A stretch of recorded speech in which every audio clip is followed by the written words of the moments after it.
Hello everybody, welcome to my channel. It's good to have you here. My name is Gemma, I'm an advanced occultist, and today I would like to talk about Ophiuchus. So this is obviously pertaining to astrology, and I just wanted to cover this because a little bit about astrology before I go into Ophiuchus. Okay, so basically what it is we have a sign called Ophiuchus, which it's ignored in both Vedic and tropical astrology. Now, I've tried to understand what Vedic and tropical astrology and the differences are, so I'm going to just relay that to you right now. But first I'm going to talk to you about astrology, your blueprint. So what is astrology? Astrology is your blueprint. It is literally what your stars were at a point in time when you came out of your mother's womb into the world. Or where...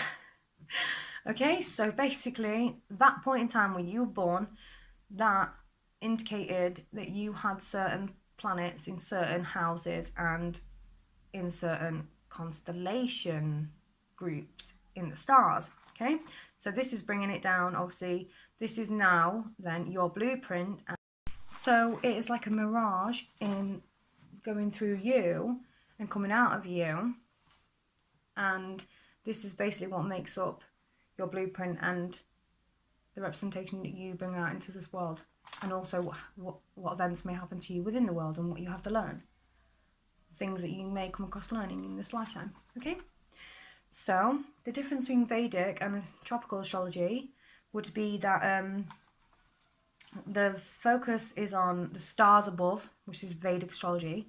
Now this is the constellation boundaries. So if you don't know what that is, maybe look it up. And so this is where they focus their knowledge on, and they'll see the stars and where they are in the sky at the time, and each one would symbolize, so if there was Saturn and it was going into Aquarius now, you would see that in the constellations. So I understand why Vedic astrology is used. I understand why this would be the case. And also, so there's a tropical astrology, and their focus is on the equinoxes. So the sun is in the middle of the, they say the sun is in the middle of the solar system, so this is how they would work it. And that it's the shadows, so it would be the equinoxes that they go by, and the spring and the winter changes in the sky, which then, that is how they would understand it. So it's more like a below, like a reflection of the sun rather, and then that's how they would interpret the skies. Okay, so tropical astrology comes first, so it's a little bit earlier, and Vedic astrology is a little bit later on in the astrological signs. So you'll always find tropical astrology comes first, and then afterwards you'll see Vedic coming along, and they'll have the same. So it's almost like tropical astrology will be ahead of Vedic astrology. Okay, so the universal understanding would be to put them together with astronomy, obviously, but let's just keep this simple for now and just put Vedic and tropical together. You would understand that they would have two signs in them if that was the case. So it's almost like a merge. So if we can understand that both are right to some degree, then we could understand that it's more of a merge rather than a point in time. It's more of a, I want to say a smudge. So it's almost like nothing's point. So they say, like, so there's one thing, this experiment that they made, and it was like a point, and if it was observed, it'd be a point, and if it wasn't observed, it'd be a wave. And I don't know what that is called, but it's the experiment where they shot particles onto the wall, and as they watched it, it reacted differently to if it wasn't watched, and it became a wave. So I think that, to take this to a different perspective, from what I've heard anyway, that Vedic and tropical can be relative to each other because it's more of a wave. And I can understand why tropical astrology might be more accurate, because there is an aspect of a wave, because the sun is a reflector, reflecting it as well. Like, So that would make sense to me, because nothing is ever in points, essentially, unless we're looking at it from a really far back perspective. So it's almost like everything is in a wave. So I can understand that there might be two signs that might cover one ground, or maybe three, because they merge together. So nothing is solely a one element focus in these signs anyway. Okay, so I just wanted to like sort of like make that a point, because I think that's a valid point to make. Okay, so all of the constellations will provide this universal understanding that we need astronomy as well, because we see the stars, and that's obviously where the line is, and that's how we already structure the 12 signs. But we've missed one out, which is Ophiuchus, and it's because the snake is on that constellation boundary line. So because we've missed it out, it's almost like they've completely taken away an aspect of essentially what comes after Scorpio. And okay, so basically this would be called the 13th sign. Now if I was to think of it in numerology context, the 13th sign, so we don't need to get spooked out about what 13 is. It's not a scary number, but 1 is individuality and 3 is creation. It's a creation number. It's so if individuality and creation came together, you would have an original approach to creation, or an original approach to something new.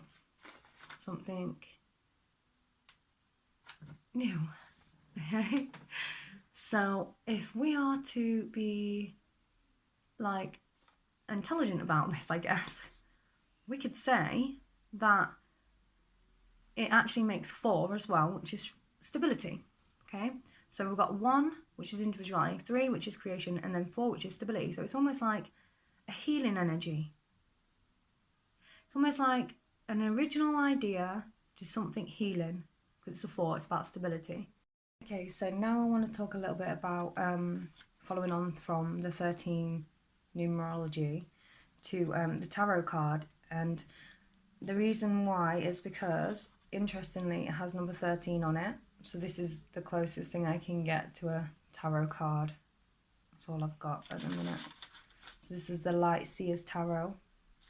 You can see this is the Death card, and it's got 13 on it, and it also has rebirth on it, which is interesting. And I find this card quite interesting. I like this deck because it's very spiritually significant to me in my journey. So yeah, this card represents endings and cycles. Okay, it determines a sense of fate as well, so it's inevitable. This is Scorpion as well, and it's ruled by Pluto. Well, we can cover that ground in a second, but interesting, it has because there is a merge really that takes place, because there's a death and rebirth. So it's I don't know if you can see it, but there is a symbol in between there that represents infinity. So it's almost like a double coin, same side of the same coin, you know? There's 2 aspects to it, death and a rebirth. And obviously this is the infinite cycle of a death and life process. Life and death process, okay? So this is... So where is this new life? Where is its representation? In the stars. So that's Ophiuchus with the Scorpio and the snake. So there's 2 aspects there. So now I'm going to go into a little bit about mythology, because that's what I'm speaking about now. So it holds a snake. Ophiuchus, holds the snake, and Ophiuchus is actually a healer, and Chiron taught him, the wounded healer. So we're bringing that down from the higher octaves of the stars into the boundaries, which is obviously where Ophiuchus lies. So if we can see the connections throughout mythology, we see how Ophiuchus links Scorpio and the snake together. So here's a merge aspect, as I was talking about previously, and that was about the double split experiment. Okay, and interestingly, as I said about Scorpio being the ruler, as I said, Scorpio has a planet ruler, which is Pluto, which is interesting because it's also ruled by Mars as well. So I thought that was really interesting. And within Vedic Sanskrit, so basically that's Vedic astrology, Scorpio is known by Vrishchika. I'll write it down. So that's ruled by Jupiter. So we've got an aspect there where we've got another merge between Mars and Pluto, and then we've also got another one to put in there, which is Jupiter, which is planet of luck. So that could be an aspect of rebirth too, if we think about it, because it's bridging the gap from having a fiery, passionate nature of Mars to a blunt truth, under the surface truth, Pluto, to a Jupiter. So it's almost like Ophiuchus is a death aspect and also a rise aspect as well, which I find really interesting. Okay, so I'm going to give you an example now. Okay, so this would be associated with the death card, but this would be in society. So obviously a lot of planets contributed to this specific time, but I'm going to use this. I'm going to use Ophiuchus as an archetypal energy so we can understand COVID, okay? Because the death card in society, we can relate that to COVID because it's a death aspect. So if we focus on Scorpio as significant, because it's 8th house, so it relates 8th house matters, which have aspects of so what I just said about Pluto and Mars, so they all have those aspects to them, and because it's the 8th house, it's hidden as well. So this is like Pluto energy. Okay, so we have an understanding that when COVID happened, obviously there was restrictions, and that's got to do with other planets, which I'm not going to go into with this particular topic, but this is an aspect of just death, which represents Ophiuchus. It represents Scorpio as well, because the Scorpion. So if we relate this to mythology on its own, Ophiuchus is standing on the Scorpion. So this relates to an aspect of death, and then the snakes. So this is an aspect of shedding of skin and where a healing can take place. So if we can understand this as a merge again through mythological concepts, then we can understand that there's more to, Ophiuchus or Scorpio on its own, if you like. So it's interesting because we can now relay this to an aspect of astronomy, and we can talk about the boundaries in the sky, and this almost bends if we can link together, as shown in mythology concepts, where the Scorpio and the snake are almost one above the other, but the snake goes down. So it's almost like there needs to be a merge that takes place between them both, so we can put Ophiuchus in between the snake and the Scorpion. which would make so much sense. So if actually it was merged,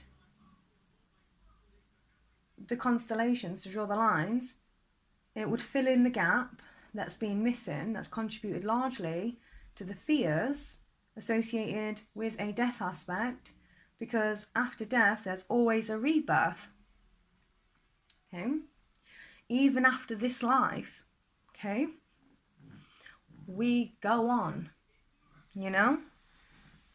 I personally have had many incarnations, and I remember some of mine, and so I can remember past lives. So if there are many reincarnations, that our spiritual bodies are here to create new experiences for our souls, it's evolution. And Ophiuchus reminds me of an immortal aspect to ourselves, so we can almost understand that after death we always go on, we continue, and that's okay, you know. And I think because it's not really linked together, so I think it should be Ophiuchus Scorpious. I think it should be called, because we've laid so much significance on the aspect of death, that there's no real connotation to the aspect of, you know, healing. And I think this is quite, you know, it's actually quite sad that we don't contribute an element within our astrology, our astronomy, because if we linked that together, the mythology could be understood, astronomy could be brought together with with mythology, and then it could be widely accepted as, rather than another sign,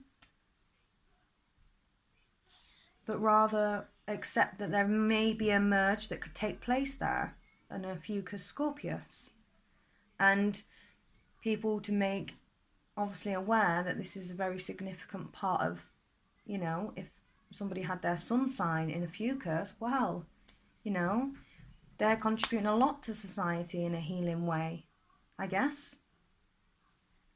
And they must be rare because the constellation would be small, but then you have to understand that Scorpios also do that. Scorpios I like Scorpios personally. I think that they contribute a lot of understanding where death takes place. I know a few that can endure harder times, endure harder, you know, aspects of life much more. It's almost like they're the last ones still stood next to you after you've gone through so much trauma, and they are normally the last ones that are stood next to you still, you know. It's true. I found that a lot. And also I would like to talk about Ketha and in the Sephiroth, and I don't know if anyone knows anything about this, but I'm going to say it now because it's going to contribute to things I'm going to say in the future. But Ketha is ruled by Pluto, and interestingly, when I went through that in May, that crossed the High Priestess to go to Ketha, that was what I was doing in May, and when I'd reached that level and gone through, there was an aspect, an element of death there too, and as it was almost like as I got to the top, everything fell away, so new could be recreated from that. So it was almost like a rebirth.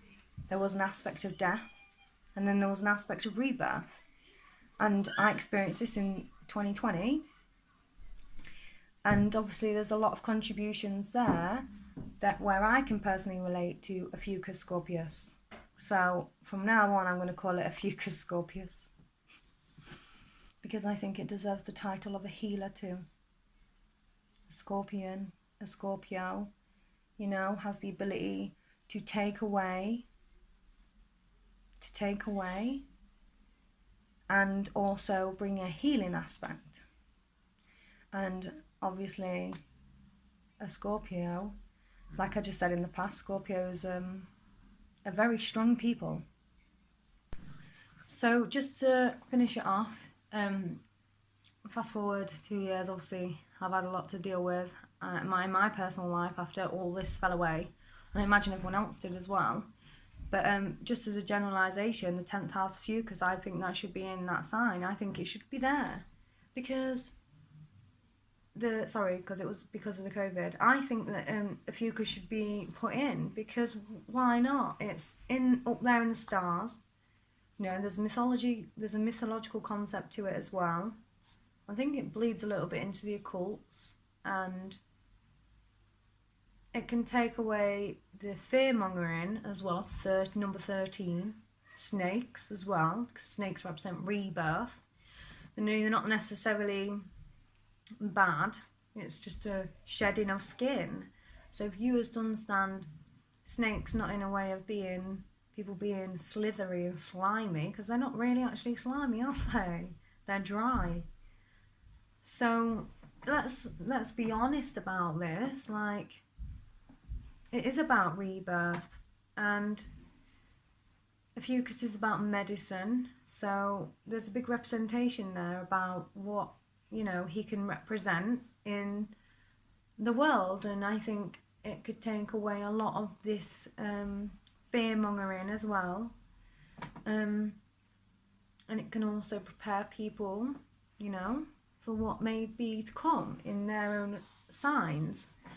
And it's really about putting this together and bringing it down so we all have a universal understanding of this, because if we don't, then it's kind of not really going to go anywhere. There's so much information in this world, and it's just like, it's a mess kind of thing, because there's just so much information. There's information there about this, and really it's about bringing it together and making it make sense. Because if we can make it make sense, and if it did make sense in the past, and we can prove it by what I've just given a very good example, so maybe everyone else can obviously relate it to their own lives, but I think it does within society. I think that literally is a good enough indicator to prove that Ophiuchus, because it was an aspect of healing, you know, I think kind of calmed down a little bit, restrictions got less, you know, it didn't actually completely go away, but I think the vaccine was provided then. I didn't take it, but personal preference. But like, there were, you know, things in place that provided a medicine as well. So it depends how we look at this, really. But I think it should be definitely added in. I think Ophiuchus deserves a position in these astrological blueprints that we are in, because it just makes so much sense. But that's just my opinion, and obviously that's my perspective. So anyway, thank you for listening to me, and if you like my content, please like and subscribe, and I will definitely be back with more.